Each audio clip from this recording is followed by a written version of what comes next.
Greetings, my family in Christ. I hope you're doing well today. Today I am going to speak on something that I wanted to do a couple of days ago and it got shelved, but it's resurfaced and it's different. I am going to talk about digestion and our organs and the problems that we have because, well, I suspect that with the things going on in our personal lives and in the world, our digestion and our systems are just under a lot of stress. And with the stress comes all the complications that can come when one thing doesn't work quite right. It's like a domino effect. And I just feel like, let me just approach this and talk about it as a little community here and know that we're not alone, that there are others that suffer probably more than we think because no one likes to talk about it. It kind of makes us shy away from talking about these things. I said the same thing, didn't I, twice?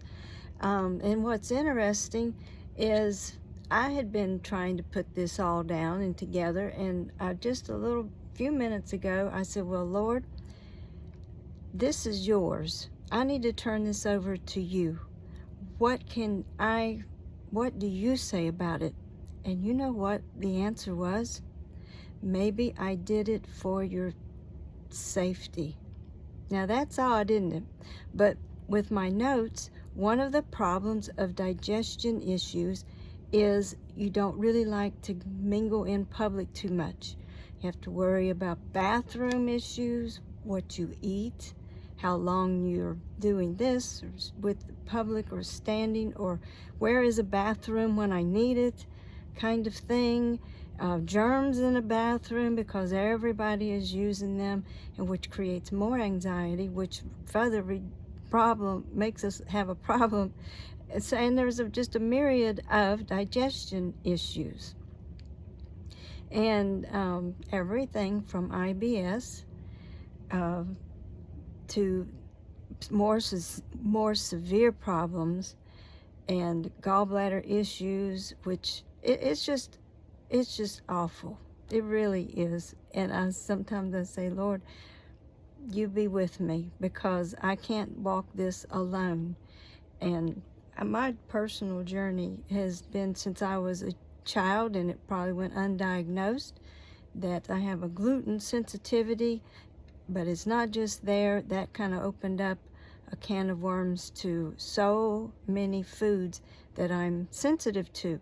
Now, just telling you about that, you can envision, oh no, going out to eat with her will be a challenge. We'll have to tell the waiter, waitress, server, she's got this problem, she's got that problem, and then she's going to be ordering something that's got to be specially made. And you're right.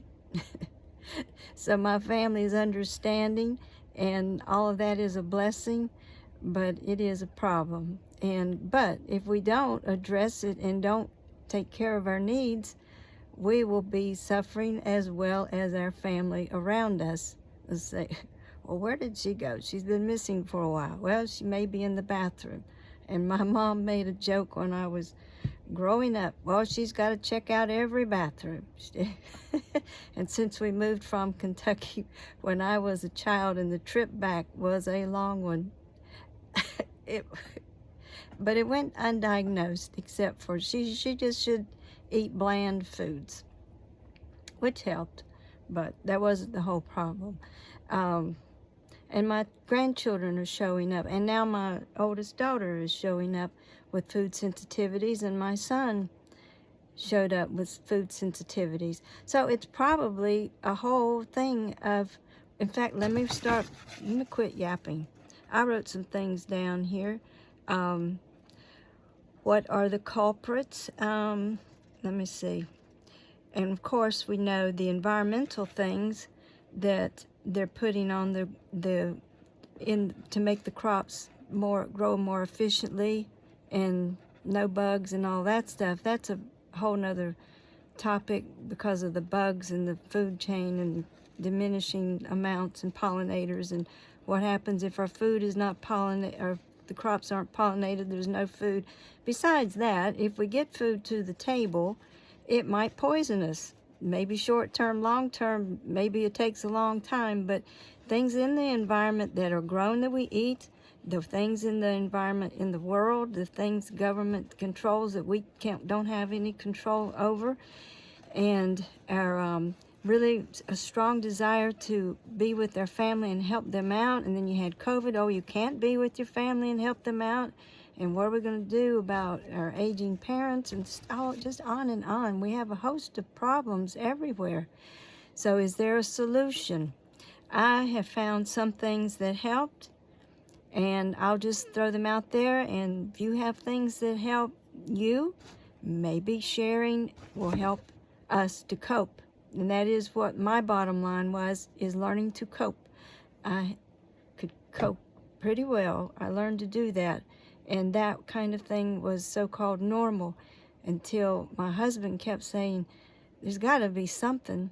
And he's the one that figured out the problem was more or less gluten. That was the biggest problem. So that was quite a relief. And thank him forever for that. And you know, with the wheat and the things in it and the modification, the genetic, modification, we're kind of helpless.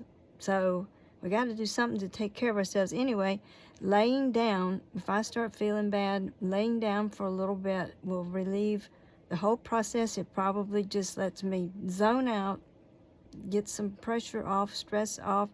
Not overeating. I have found out not to, you cannot overeat.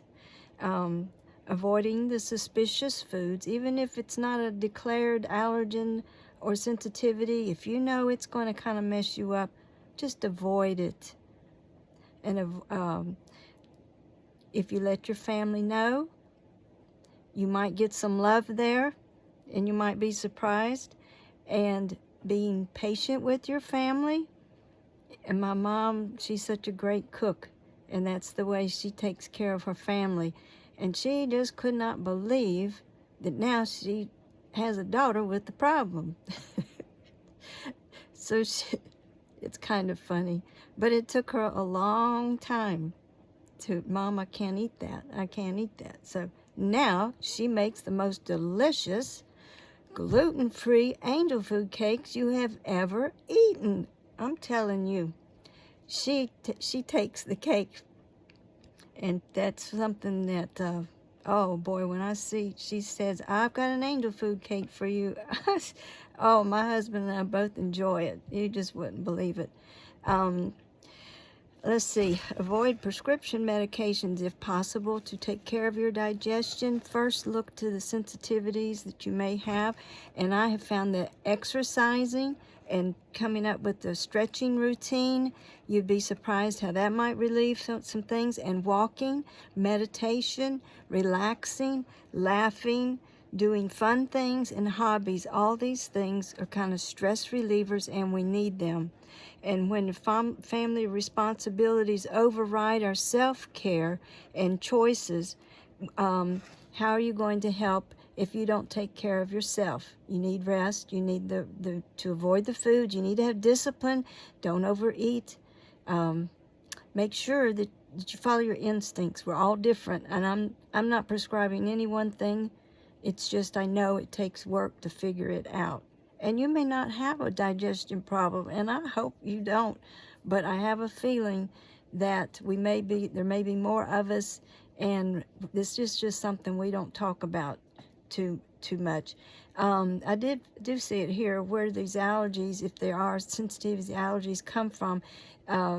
You could be you have an overgrowth of bacteria, gut bacteria. That's what I had. I had to have my gallbladder out, but I still had a problem. And the overgrowth of bacteria was cured with antibiotics. And you have to have this long blow in this bag test for hours, it seems like. They have to keep testing it. And whenever that got helped, that was big. And the right probiotics. There is a thing called histamine intolerance. that I really think I fit the bill for. If you read up on it, histamine intolerance. It is a strange animal. The histamines that are supposed to work in your body don't. And the histamines that aren't supposed to work in your body are turned on by food you eat. And when I looked at the long list of foods, almost every single one of them on the list I can't eat. If I do, if I eat a small amount, it might be okay. But because of that, you just get all these systems. If I have gluten, it affects my brain. It slows down my digestion. I feel like I have food in there forever. It makes me cranky. I feel bad that I was so irritable until I found out the problems that I had with my digestive system.